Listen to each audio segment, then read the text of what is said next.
Sir ఇప్పుడు summer వచ్చిందంటే చాలు మనకి సన్ స్ట్రోక్ సమస్య అయితే వస్తుంటుంది. సో, దానికి గల లక్షణాలు ఏంటంటారు? ఫస్ట్ దానికంటే ముందు మనం హీట్ స్ట్రోక్ అంటే ఏంటనేది ఫస్ట్ తెలుసుకుందాం.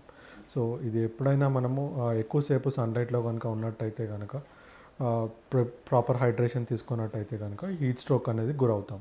సో, ఇది ఎలా గుర్తించడం అంటే కామన్‌గా మన బాడీ టెంపరేచర్ అనేది 104 డిగ్రీస్ వరకు వెళ్తుంది. తర్వాత స్కిన్ చూస్తే చాలా వేడిగా ఉండడము, స్వెట్టింగ్ రావడము, తర్వాత మనిషి కొద్దిగా ఇరిటబుల్‌గా ఉండడము, కన్‌ఫ్యూషన్‌గా, కొన్నిసార్లు చాలా తీవ్రమైతే గనుక కోమాలో కూడా వెళ్ళే ఛాన్సెస్ ఉంటాయి. తర్వాత టంగ్ కూడా డ్రై అయిపోవడము, టంగ్ స్వోలన్ అయిపోవడము, తర్వాత స్వెట్టింగ్ ఎక్కువ రావడము, హార్ట్ బీట్ ఎక్కువ అవ్వడము, ఆయాసంలాగా అవ్వడము, కొన్నిసార్లు మరీ తీవ్రమైన కండిషన్స్లో ఏంటంటే కిడ్నీ డ్యామేజ్ కూడా చూస్తూ ఉంటాం. సో, ఇలాంటి సిమ్టమ్స్ ఏమైనా మనం ఎక్కువ సన్‌లైట్‌లో ఎక్స్‌పోజర్ ఉన్నప్పుడు గనుక ఉన్నట్టయితే గనుక మనము హీట్ స్ట్రోక్ అని అనుకోవాలి. సో, ఇలాంటి కండిషన్స్‌కి ఎక్కువగా గురయ్యేది ఎల్డర్లీ వాళ్ళు, తర్వాత చిన్నపిల్లలు. ఎల్డర్లీ ఏజ్ వాళ్ళు ఎప్పుడైనా కానీ బయటికి వెళ్ళాల్సి వస్తే కనుక సఫిషియంట్ హైడ్రేషన్ తీసుకొని 11 లోపల 12 లోపల పని ముగించుకొని, లేదా 3 తర్వాత 4 తర్వాత ప్లాన్ చేసుకున్నట్టయితే బెటర్. అండ్ కిడ్స్ ఆడుకున్నట్టయితే కనుక వాళ్ళని కూడా ఏంటంటే 8, 9 లోపల బెటర్, లేదంటే 5 తర్వాత కిడ్స్ ప్లే ఏరియాలో ఆడుకుంటే బెటర్. అండ్ అందరూ కూడా ఏంటంటే ఇలాంటి కండిషన్స్ గురవ్వకుండా ఉండాలంటే కనుక వాటర్ ఖచ్చితంగా హైడ్రేషన్ సరిగ్గా తీసుకోవాలి. అండ్ డైరెక్ట్ సన్‌లైట్ సన్‌షేడ్‌గా ఉండకూడదు. ట్రావెల్ చేసినట్టయితే కనుక మేబీ అడిక్వేట్ హైడ్రేషన్ తీసుకొని ట్రావెల్ చేయవచ్చు. ఓకే. సార్ ఇప్పుడు మన బాడీ డీహైడ్రేషన్‌కి గురైందని చెప్పి మనకెలా తెలుస్తుందంటారు? ఎప్పుడు గురవుతుంది అలా? సో, మనం అది ఎలా అర్థం చేసుకోవాలంటే మన హార్ట్ రేట్ అనేది పెరుగుతుంది. తర్వాత స్వెట్టింగ్ అనేది ఎక్కువగా వస్తూ ఉంటుంది. తర్వాత యూరిన్ యెల్లో కలర్‌లో వస్తుంది. యెల్లో కానీ లేదా హై కలర్‌లో వస్తూ ఉంటుంది. కొంతమందికి మరీ పెద్దవారైతే కనుక ఈ కిడ్నీ ఇష్యూస్‌తో ఉన్న వాళ్ళైతే కనుక యూరిన్ అవుట్‌పుట్ అనేది తగ్గుతూ ఉంటుంది. సో, డీహైడ్రేషన్ అని ఈ ఈ సిమ్టమ్స్ కనుక ఉన్నట్టయితే కనుక మనము డీహైడ్రేషన్ గురవుతుంది మన బాడీ అని అర్థం చేసుకోవాలి. సో, ఇది ప్రివెంట్ చేయాలంటే మనం హైడ్రేషన్ సరిగ్గా తీసుకోవాలి. ప్రతి ఒక్కరు కూడా ఏంటంటే యూరిన్ పైన ఒకసారి క్లియర్‌గా వాచ్ చేస్తూ ఉండాలి. క్లియర్‌గా వస్తుందా, సఫిషియంట్ యూరిన్ వస్తుందా లేదా అనేది గమనిస్తూ ఉండాలి మనం.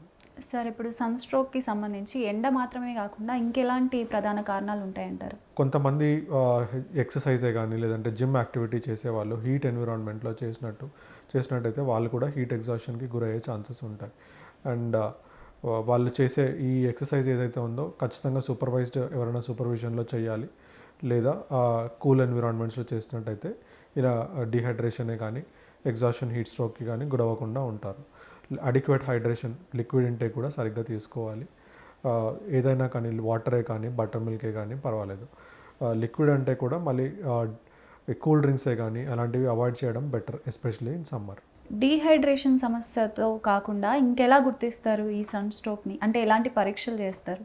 సో, మనం కొన్ని బ్లడ్ టెస్ట్ చేయొచ్చు. బ్లడ్ టెస్ట్ చేసి తెలుసుకోగలుగుతాము. రెండోది ఏంటంటే పేషెంట్‌ని ఎగ్జామిన్ చేసినప్పుడు టెంపరేచర్ మరీ ఎక్కువ ఉండడము, స్కిన్ డ్రైగా, హాట్‌గా ఉండడము, స్వెట్టింగ్ ఎక్కువ ఉన్నప్పుడు అలాంటి కండిషన్స్లో ఫిజికల్ ఎగ్జామినేషన్ ద్వారా కూడా గుర్తించవచ్చు. కొన్ని బ్లడ్ టెస్ట్ కూడా అవసరమైన బ్లడ్ టెస్ట్ అనేది చేస్తాము.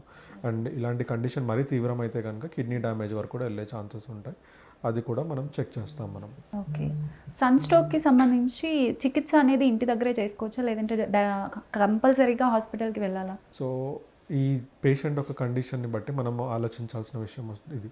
సో, పేషెంట్ సిమ్టమ్స్ మరీ సివియర్‌గా ఉన్నాయనంటే కనుక ఐవీ ఫ్లూయిడ్స్, సలైన్ లాంటిది ఇచ్చి క్యూర్ చేస్తాము. లేదు అనంటే పేషెంట్ సిమ్టమ్స్ మరీ సివియర్‌గా లేవు అంటే అడిక్వేట్ హైడ్రేషన్‌తో రెగ్యులర్ చెకప్‌తోని ఇంటికి వెళ్ళినా పర్వాలేదు. అండ్ ఇలాంటి కండిషన్స్లో టెంపరేచర్ ఎక్కువ ఉన్నప్పుడు పారాసెటమాల్ పెద్దగా హెల్ప్ అవ్వదు. సో, ఫస్ట్ ఆ పేషెంట్‌ని ఏంటంటే నీడలోకి తీసుకురావాలి.